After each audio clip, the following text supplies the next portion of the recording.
Hi everyone, Fraser here from the Most Dangerous Podcast. If you've been enjoying the show, don't forget to subscribe and leave us a review. It really helps us to reach more people like you who love the show. Also, you can follow us on Instagram at The Most Dangerous Pod and join the conversation on Facebook at The Most Dangerous Podcast. For those of you who want to go the extra mile, we're on Buy Me a Coffee. So if you'd like to support the show with a small donation, it would mean the world to us. And if you have any suggestions or feedback and want to get in touch, you can email us at jamesandfraserpod@gmail.com. Thanks for listening and enjoy the show.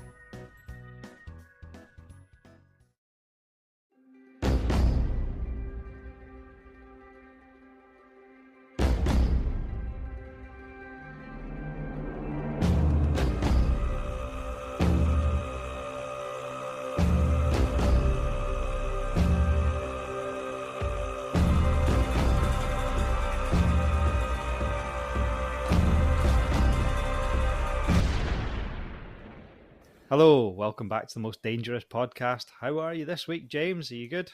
I'm better than last week, yeah. I've recovered from whatever the fucking hell that was. It wasn't very nice. You're looking better, certainly, yeah. Yeah, a bit perkier, ready to go. I went to go see Jet this week. You know, the band Jet. Yeah. Oh, yeah. Bloody hell, yeah. Was that like, Are You Gonna Be My Girl? Yeah, they've got like one tune. Yeah. Right, Yeah. So, yeah, apparently that... So we booked tickets to go and see them. Right. And they were like 40 quid each. So they weren't cheap. You know, that's for like, you know, a middle of the road kind of mid 2000s band or something. And I was working on the day, so I was working in town.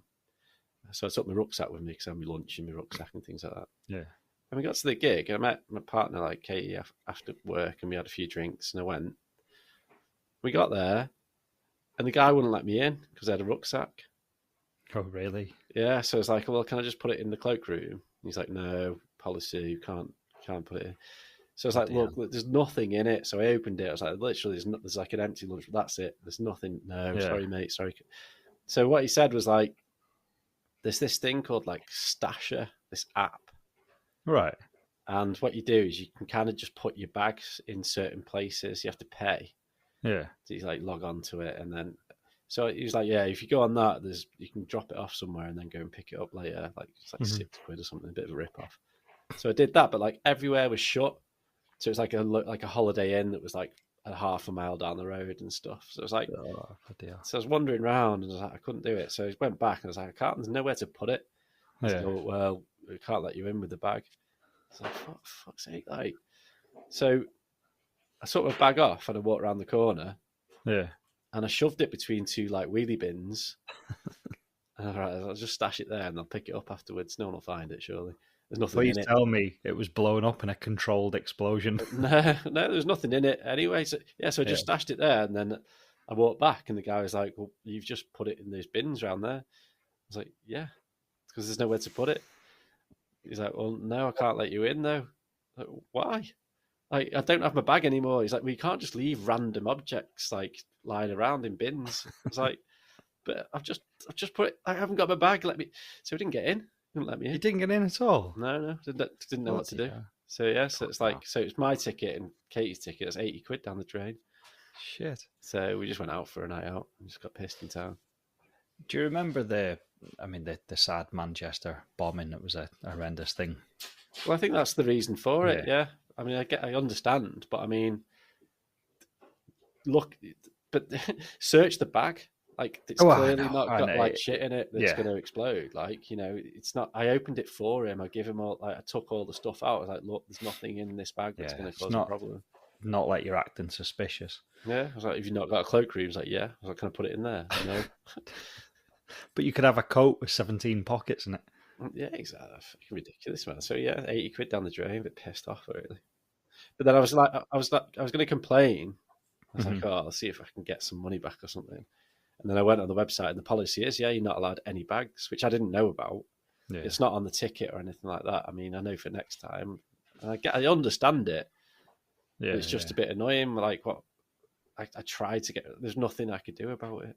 So yeah, it's the fact that he wouldn't let you stash it between bins when you'd shown him there was nothing in it and stuff like that. Like what else? Come on. It's like, Katie was like, just throw it away, just throw it in the bin and buy a new bag. I was like, yeah, but then am I allowed to do that? Imagine if I did that and he was just like, oh no, you're just throwing it in the bin. I was like, yeah, what if you put it in one of the bins? Yeah, so ridiculous. Stupid policy, really. But so yeah, I remember the night of the Manchester bombings, they did a controlled explosion on another suspicious thing. Yeah. And it turned out it was a homeless guy's clothes and his bags and stuff. Shit. So he'd been like out for a wander and left his little pile with his clothes and his bags and stuff. They thought it was suspicious and blew it up. Comes back he came back. Yeah, boxer shorts with hearts on him, just like spinning around in the air. Like, his worldly possessions, his whole life blown to bits. I hope they gave him stuff, some clothes and that.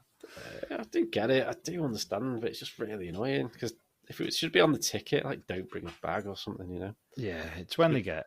I have to really drill down in the website to find the policy. Don't bring a bag. You're allowed a bag the size of an A4 piece of paper.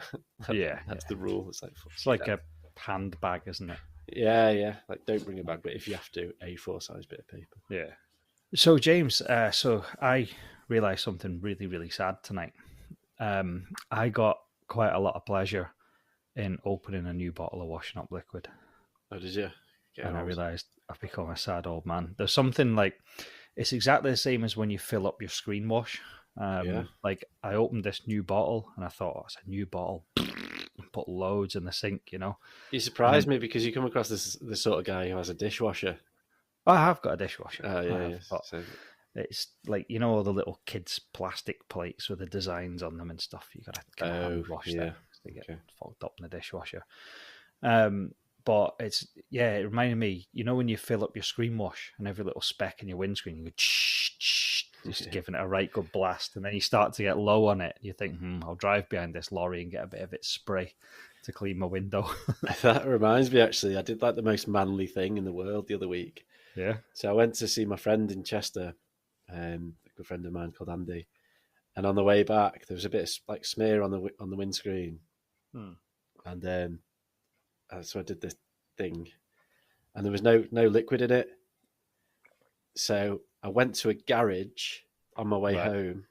It was the one by the business park, the BP garage there. So I drove up there, parked up, went in, bought some screen wash, opened the bonnet on the forecourt of the garage. Wow. Filled up my screen wash there. I felt like a proper man. As all these cars passing me with my bonnet open, I was like, yeah, I know what I'm doing. I know what I'm doing. That's the only thing I know what to do with like an engine, though. To be honest. Yes, I consider myself quite tech savvy, and through all my years of working, I've got joinery skills, electrical skills, plumbing skills, stuff like that. I know fuck all about cars. Yeah. I really know nothing about them. I can fill up the screen wash, maybe check the oil. I think I know how to do the oil. It's just that little rod thing in it, and give it a wipe, dip it in. That looks fine. Don't know what's good and what's not. No, and I drive like probably 30,000 miles a year. I drive mental miles, but know nothing about cars. Yeah. So I know how you feel. I'd feel manly putting the screen. I did feel pretty manly. Yeah. I deliberately parked like where everyone could see me. Yeah. Oh, another thing that bothered me. How do you feel about this? I did some work yesterday, fitted some shutters for a couple, and even my good wife Laura came and helped me, which was a bit weird, but it's cool. And the guy in his study door was open, and he's got 2 iMacs, right? He works at his 2, whatever he does, 2 iMacs. So he does something where he's at computers, and he had a stand-up desk. I've seen them. You can move them up and down. Yeah, so the desk was high, no seat. And he was working in a study all day, just in and out occasionally. And I thought, what kind of psychopath has a desk where you work at it standing all day? No, they move. They've got a mechanism where you can adjust the height, and it's automatic. So so you're not sat there all day. You might want maybe an hour stood up, so you can adjust them. I think they're about $2,000 or something. Oh, right. I know they're not cheap, but yeah, I've seen them. They look pretty good actually. So yeah, you just click a button and it kind of automatically rises to a height. You want to stand for a bit? No, so he's not. I don't think it's a stand-up desk. I think it's one of those ones that moves. So there you go. fair enough. I think It's I like, quite like one of them. Sometimes you just sat down for too long, don't you? Yeah, there was like a period where they started doing all these like ergonomic stools and stuff like that, and you look like you're like squatting while sitting and stuff like that. And yeah, like weird, kind of like your feet are behind your ass, and you kind of like sat in a funny way. It's all a bit odd, isn't it? It is. So we had our like 1 year anniversary this week, didn't we? Yes, and we didn't discuss it, but I put a clip show out. Yeah, I saw that. That was pretty good. I like that. Do you know, it was, like, again, like, I think I've said this before, I almost got a little bit emotional listening to how much we've done over the last 12 months. I was like, shit. Some funny bits in there. Yeah, bits that I couldn't even remember doing. Yeah, that first one. I can't remember doing that first one, to be honest. Yeah, I know. But yeah, 12 months, a year, we've done it. Yeah. Is that from like, that's the from the release? Because I know we did sort of record before. Yeah, that was the night it was the first episode came out. So we started recording probably 8 weeks before that. Oh, really? Yeah. Right. So yeah, happy birthday to us. How good's that? I know. And some of our good podcast friends out there have shared that and congratulated and stuff. So thanks, everyone. Yeah, I did see that. Yeah. Cheers, guys. But the main event tonight is the first week of Nature. Nature, yeah. I was going to ask what you do tonight. Then let's get a move on. Nobody wants to hear us talk. Let's just crack on, shall we? So I looked through Nature. The Nature is probably like the biggest thing in the world because everything is pretty much nature out there, and I struggled. Yeah, I know. I'm struggling as well to come up with things. It's like, what the fuck? There's got to be something weird in nature. And I didn't discover it because I've already told you what I'm doing and you said everyone knows about it, but a fungus. Discovered. Yeah. Yeah, maybe not. Maybe that's not the right word to use, but go on. I came across a fungus that is truly terrifying. Yeah. So we're going to be talking about fungus tonight, James. The fungus among us. Yes. So should we just crack on while my dogs are quiet? Let's get it done, yeah. We've really got like a very small window of opportunity here. I know. I don't think the kids are all fully asleep yet either. Fungus is, in some respects, can be quite good because people eat mushrooms. And people take magic mushrooms, which they enjoy. Yeah, they're good. And there's very, very elaborate things like the truffle mushrooms. Yeah. That people pay a lot of money for something that pigs dig up out of the ground and looks a bit like a piece of shit. I bought a magic mushroom kit off the internet. Did you? Yeah, because I thought, because they're quite good magic mushrooms, like they're quite good fun, and they're quite sort of enlightening as well. So I don't know, like it's illegal to like buy them, but I think you can buy growing kits, and I don't think that's illegal. Mm-hmm. So, but I don't know. So I ordered like a growing kit from like a company in Amsterdam. Yeah. Like I think it was like 3:00 on a Saturday morning after I'd had a few. I thought, oh yeah, just buy. But then I woke up on Saturday and I shit myself and cancelled the order. So, oh really? Yeah, I was they were messing about as well because the currency. So I paid in like sterling. They were like, oh no, it doesn't convert to euros like this, so you owe us an extra kind of like it was only like £7.50 or something. So I was just like, oh, just cancel it, just in case, like get a knock on the door. So yeah, magic mushrooms, maybe, yeah. I think magic mushrooms are a bit like weed, aren't they? Where it's one of those drugs you're not really meant to have, but probably wouldn't get in a lot of trouble for having some. It's grow in the ground. We get magic mushrooms growing in my garden out the front here. Yeah, there was a lad who used to work with me, and the certain times of the year he would just go into the woods. It's mushroom time, and he'd go and pick them, and knew what he was looking for. Pretty good. I had like quite a mad experience on mushrooms once. Yeah. So like I went and by the River Dee. It was dead good though. Like it was like we went there like quite sort of early in the morning. It was like kind of like sort of 5-ish. So the sun was coming up and the sun was rising. We were all tripping. It was amazing. And then we saw a really tiny snail, a blue snail. Oh right. Me and my mate. We called it Aloysius. and we followed it for about 3 hours. Just sort of like going around, watching what it's doing, and like watching. And as the sun came up, it was great. Good morning, that was good. You were going to each other. If that touches us, we die. No, it wasn't that sort of snail. It was a good snail. Ah, right, fair enough. Sorry, carry on. So yeah, so I mean, magic mushrooms and mushrooms that you put in your bolognese and stuff that aside, fungus is generally a negative, a bad thing, isn't it? You know, you get fungus in your bathroom and in your windows, Yeah, and mold and things. I'll just pull you under up your and toenails. yeah, I'll just pull you up and no, you don't put mushrooms in bolognese. I'm sorry. Some people do. I don't You, personally. you can't do that. It's just you got Italian people going mad at this podcast right now. Is it not an Italian thing to put them in? Because No, Laura mate, likes them in her bolognese. no. I make bolognese and then I take Laura's to the side and put some mushrooms in it. No, you don't have mushrooms in bolognase. No. Fair enough. Okay, well, mushrooms that you put in other stuff. Yeah, okay. There's some pasta dishes that have mushrooms, but yeah. Yeah. But yeah, I mean, generally, athlete's foot, ringworm, jock itch, some of these sort of things that are all fungal related. Jock itch. Jock itch, that famous tennis player. So yeah, I mean, fungus is generally a negative thing. Other than Fungus, the bogeyman, do you remember him? Yeah, I do. Yeah, so yeah, he was all right. Yeah, I don't really. Was it books, wasn't it? It just because I know of him. Yeah. There was books, wasn't there? Like kind of like comic strip books. Did they do a TV show? They did, as usual. They did like a kind of cheap kind of TV show just to try and wring a little bit more money out of the books. But yeah, it wasn't a big one in my childhood. I do remember it, but it wasn't one that kind of like sticks out really. I just remember him looking a bit like Shrek, didn't he? He was just like a big, ugly green guy. So, James, the death cap mushroom is basically one of the deadliest of fungi in the world. I've heard of this. I think there was a case in Australia where a lady fed her family members death cap mushrooms, I think. Really? It might be a different type of mushroom, but it was certainly a deadly mushroom. Yeah, she put it in like a beef stroganoff and ended up like killing about 3 members of her family.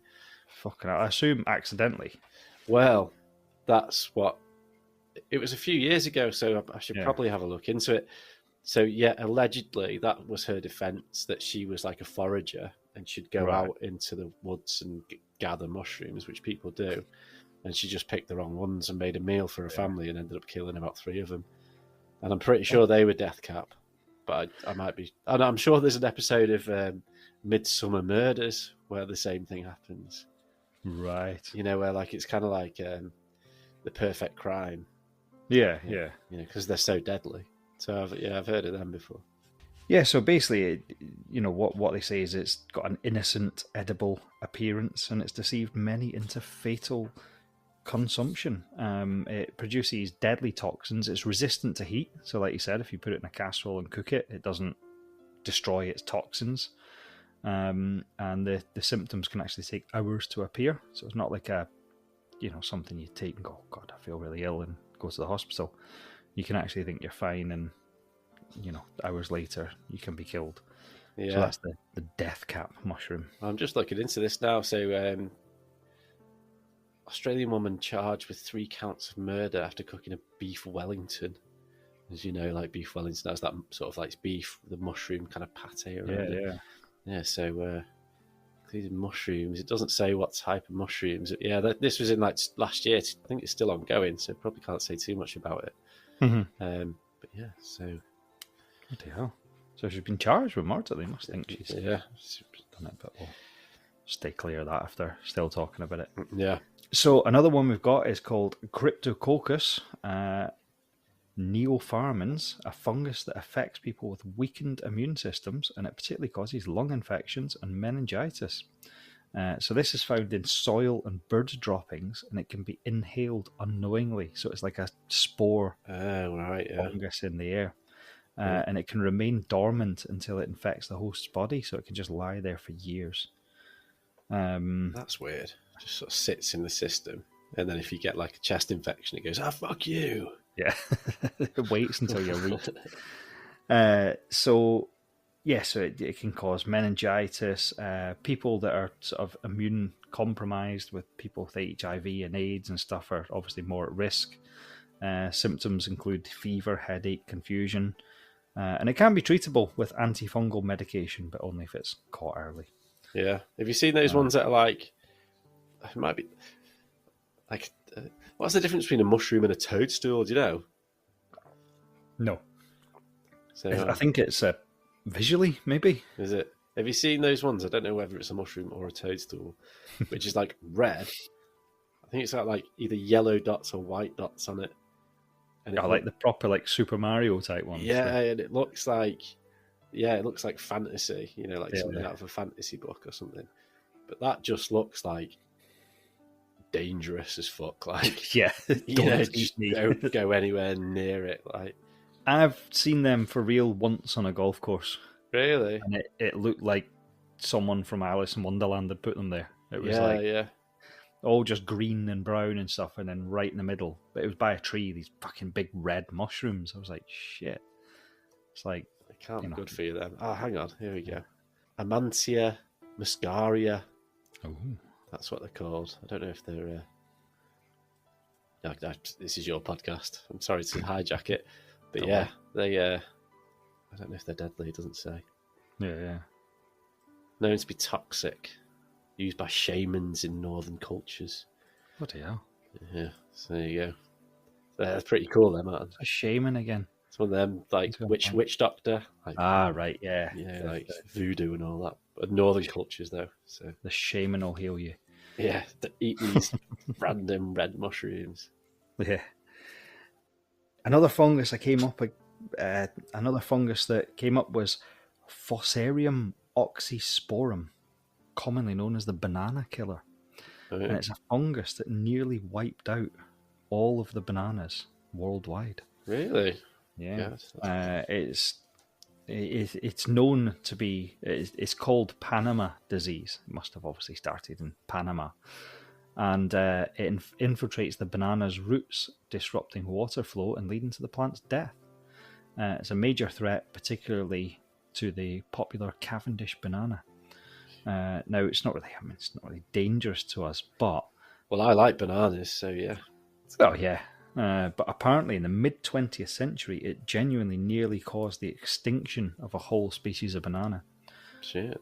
And it's soil-borne, so it's really difficult to eradicate once it's in the soil. You can't just remove all the soil and make sure it's gone. So they have to basically just stop using that area for bananas. Yeah, that's the thing about like fungus and that, isn't it? I've seen like stuff on this where like, you might have like a mushroom or whatever pop out of the soil.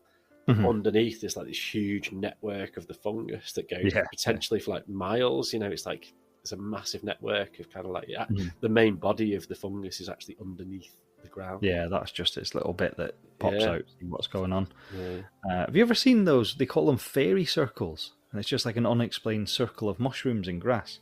No, I've not seen them. It can be about 6 foot in diameter, just a big circle of mushrooms that appears in like fields and stuff. Oh, right, that's quite weird.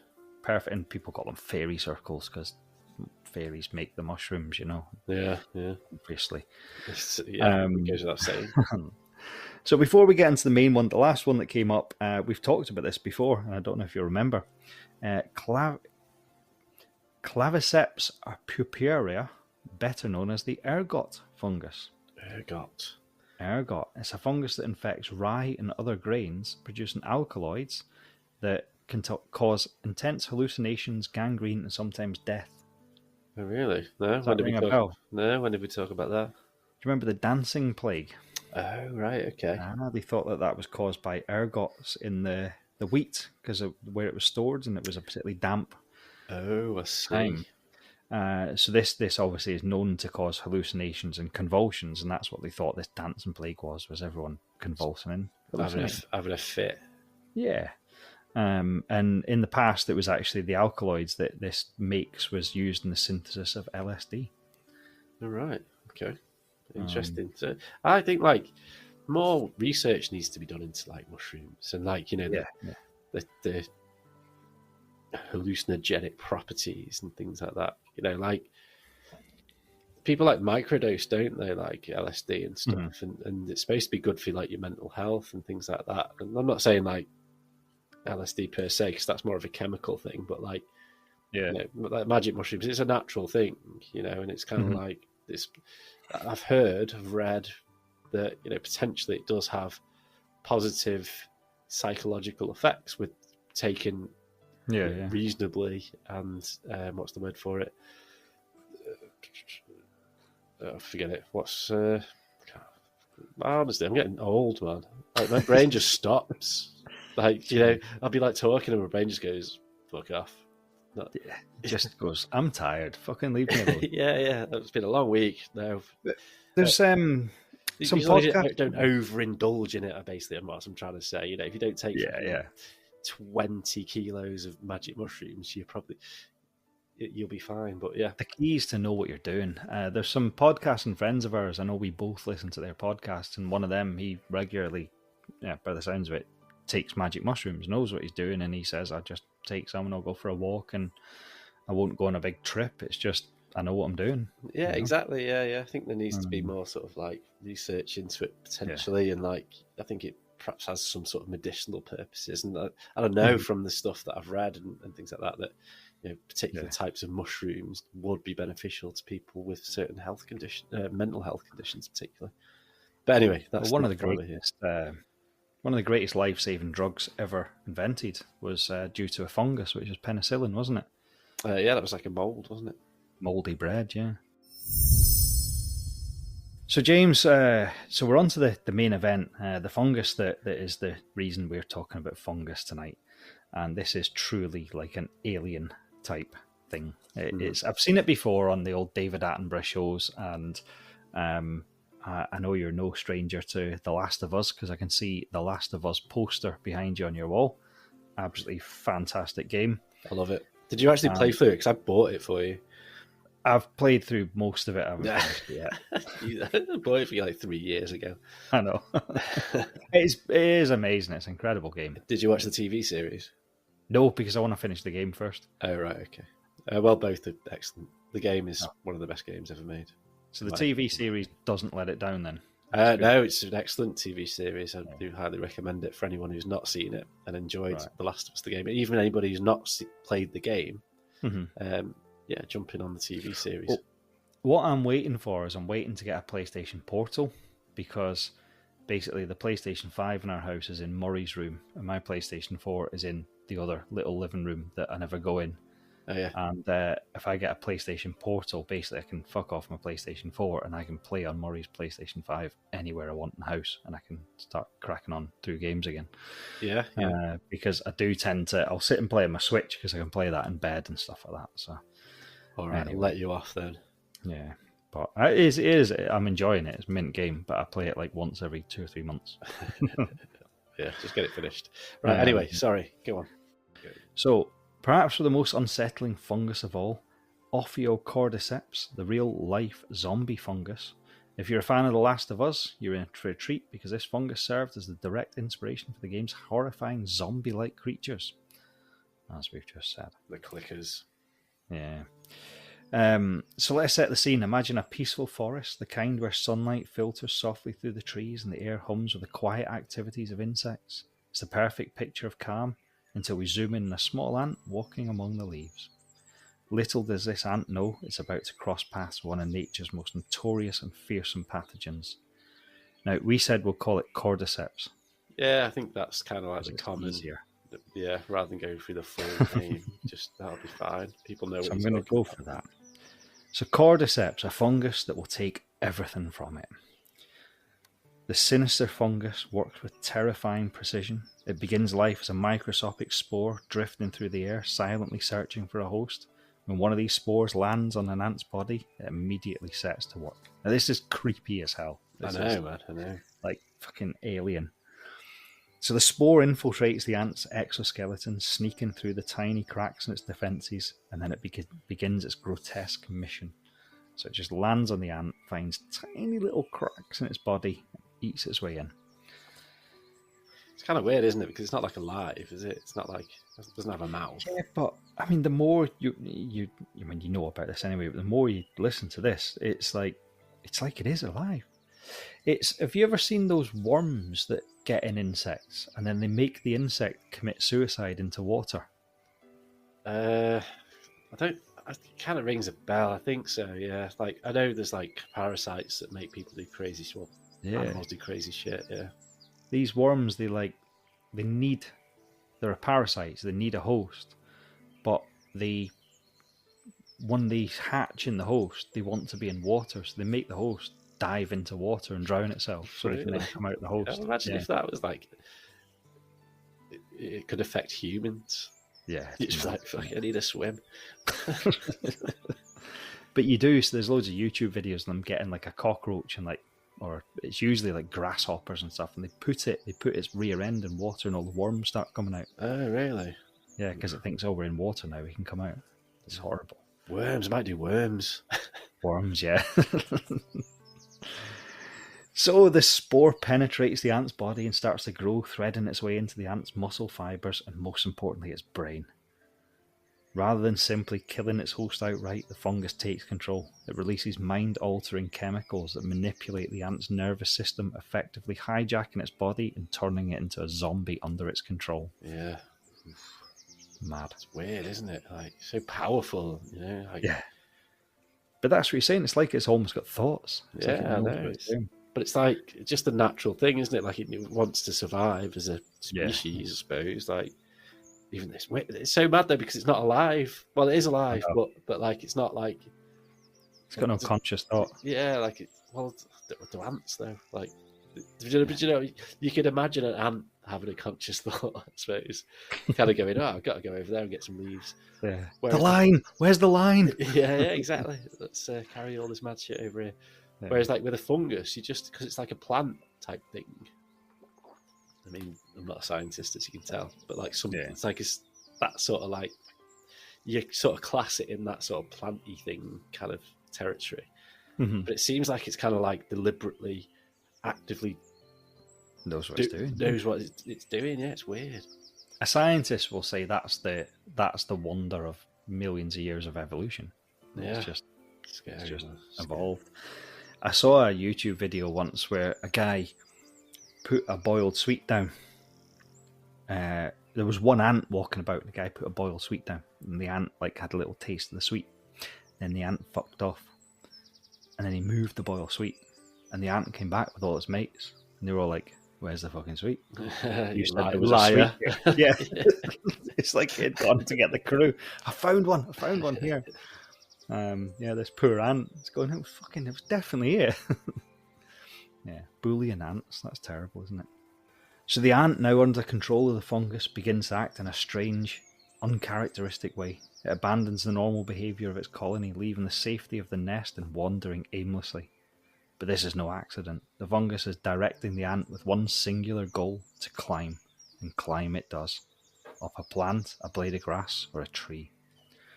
Once the ant has reached an optimal height, the fungus forces it to perform one final tragic act. The ant bites down on a leaf or a twig with a death grip, locking itself in place.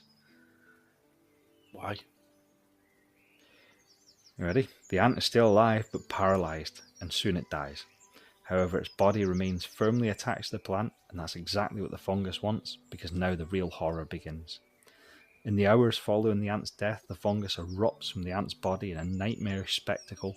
A long stalk, almost like a parasitic growth from a horror movie, bursts out the back of the ant's head. The stalk will soon release new spores into the air, which will rain down the forest floor below, ready to infect more ants. This is the cycle of cordyceps, a cycle of infection, control, death, and rebirth. So it gets to a high point, so it's got the largest point of sort of its spores spreading on the forest floor, I guess. But I've seen ants and shit walk around with stuff coming out their head already. Really? Have you not seen that though? Like they're actually living, and they've got like sort of things sort of growing out of them. I mean, there's variations of this fungus. Nature's frightening, really. I saw when I was researching this, I saw a picture of a grasshopper that just had big spikes coming out of it. Yeah, exactly. That's what I mean. Yeah, I mean, I don't know. That maybe they were dead. Maybe that was the final throes, and they're just high in a tree. So they go really high up, and then so the whole point is they get the maximum range of their spores, I suppose. Well, that's it. I mean, I go on here. The precision with which this fungus operates is astounding. The ant doesn't just climb any random plant; it's directed to an area that is ideal for fungal growth. Typically, a height and location that will allow the spores to spread effectively. Wow! So like you just said, it's like. So you say about the fungus not having a conscious thought. It's like that tree there. Yeah, I know, that's weird, isn't it? So it doesn't have a conscious thought. It kind of takes over the conscious thought of the host. Yeah. That's really weird. And I suppose that's kind of what magic mushrooms do, I suppose. Like no, but like mind altering kind of like. Yeah, true. It changes the way that you view things or the way that you act, I suppose. So, but then it's really weird. It freaks me out, that. And it's like, you say about The Last of Us. Imagine if it did somehow become, because I know that it can't infect humans. Like I've read, things can morph and change over years. Imagine if it kind of like develops and things. Ants aren't big enough for us. We want humans. Be some dickhead in a lab somewhere with this fungus fucking about with it.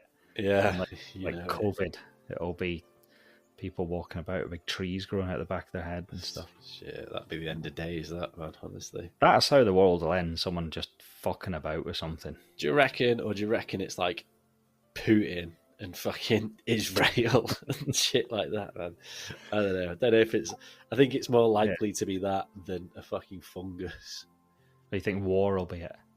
Yeah, but will war ever wipe everyone out? Yeah, well, I mean... Someone on species, like Fiji or something. Yeah, species are like resilient. I mean, even if this did kind of like evolve into something that could affect humans, I still think there'd be like someone who's immune to it, or some people who are immune to it, or something like that. Yeah, life finds a way, I suppose. Do you remember that Japanese fella? He went to this island in like the 70s and he was still defending it. He thought the war was still going on this wee island. Is that true, or is that like from Alan Partridge? I don't know. That's racist. Another story I heard about magic mushrooms is a friend, well, probably wasn't a friend, an old colleague of mine, you'll know who I mean, took a lot of drugs, didn't have a lot of hair.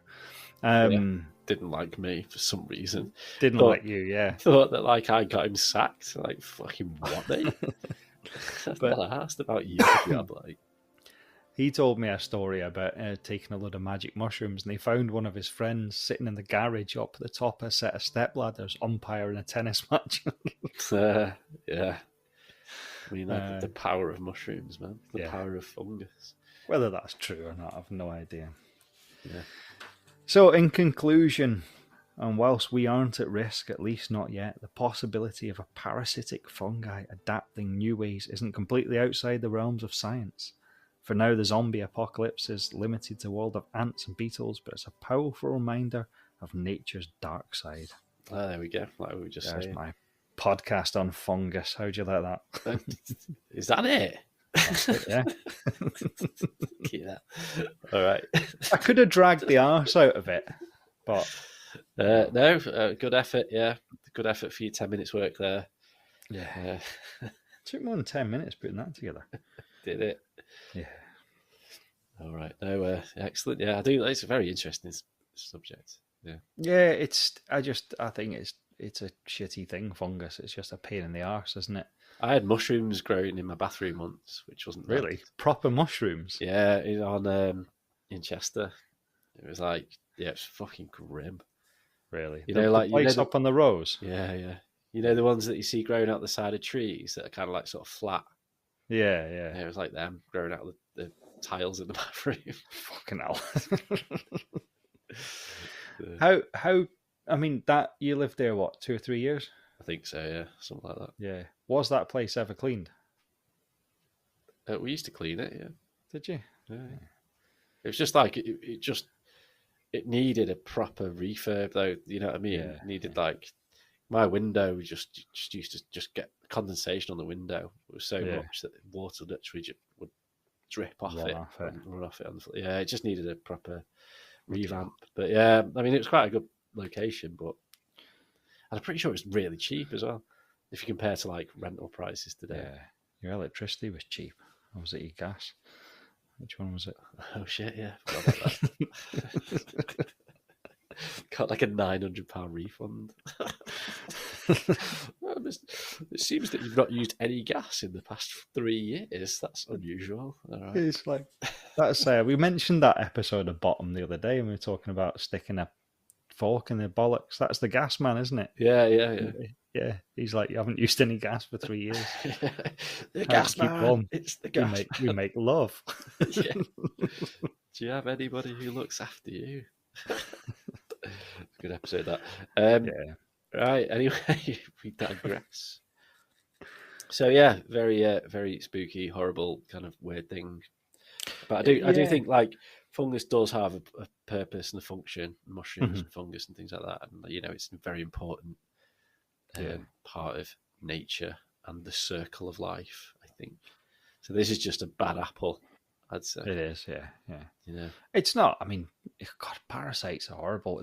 Chester Zoo, they've got they built like a new big dome. Oh, you were there not that long ago. The kind of new bit, the islands with the big dome, and they've got those wasps that inject their eggs in the head of a cockroach. Oh right, okay. And I don't remember that. Jewel wasps.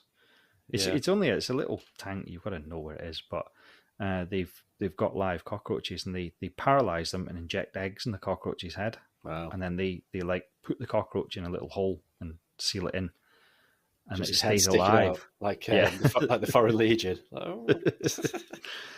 But it stays alive until the eggs hatch and start eating it from the inside out. Sure. Oh, so that's what feeds the babies. Feeds the babies, gives them like substance while they develop and grow. Wow, there we go. The cockroach is alive. Yeah. But the zoo's got them, and you can see the cockroaches it's like loads of little test tubes, and you can see the wasps, basically like getting little bricks and stuff and bricking up the front of the tube. It's little bits of soil and stuff. But it's like really fascinating, but also horrible, really shit. Yeah, nature's scary, isn't it? Like, it is. Yeah. Do you ever see the thing that comes up on Facebook? It's like nature is scary, and it's like just like a stag's head stuck in a fence, but the rest of the stag's been eaten and stuff like that. And no, I don't go on those pages. Frightening nature can be. No, I haven't seen that, thankfully. Yeah. It's just like a spinal cord. Basically, yeah. Anyway, well, thank you very much for your efforts. That's a pleasure. I hope you've enjoyed it. Yeah, for the 7.5 minutes worth of effort there. I told you I was going to talk about other funguses because the main event was. No, I'm only joking. Yeah, it's a scary thing, and yeah, if you know about The Last of Us or you've read it, seen it or played it, then it's essentially that, but on a smaller scale. In real life. And actually real, yeah. Actually happens. Cool. So that's it. I've got the wonderful feeling that now it's over to you for next week to find something in nature. Worms. It's going to have to be worms. Yeah. I think. I don't know. I'll have a think. But so sign up, subscribe, give us some money, all that stuff. You'll hear it at the start of the episode, which is probably a bit wrong, really. It should probably at the end, because we kind of like. I can put it on the end as well. Nah, as well, yeah, do it as well. Yeah. Did you like it, by the way? You never commented on that. What, the actual little clip that I made? Yeah, I'm sure I did. I sent you a message saying it's fine. No, it's fine. Yeah, it's good. Yeah, that's what we need. We just need a bit more kind of like interaction from people. So please, if you're out there listening, get in contact. Yeah, definitely. We need you to share and stuff. We get so much good support off people, but we're growing like an oak tree. We're growing every week, but only a little bit. So so the more interaction we get, and the more follows and likes and all that horrible stuff that people talk about, the better for us and for you, because it means we can do more of this. Definitely. I could pay someone to take my dogs for a walk while I'm doing a podcast instead of having to, We could rent like a penthouse apartment in like Marbella or something and just do this from there. That'd be better. Flight every Friday morning. Yeah. That's what we're looking for. So come on, cough up, people. Right, on that note, I'm going to close off this episode. It's been a pleasure as always, James. Yeah, excellent. And, we'll see you next week. See you next week. Thanks for listening, guys. Cheers. Take care. Bye-bye. Bye.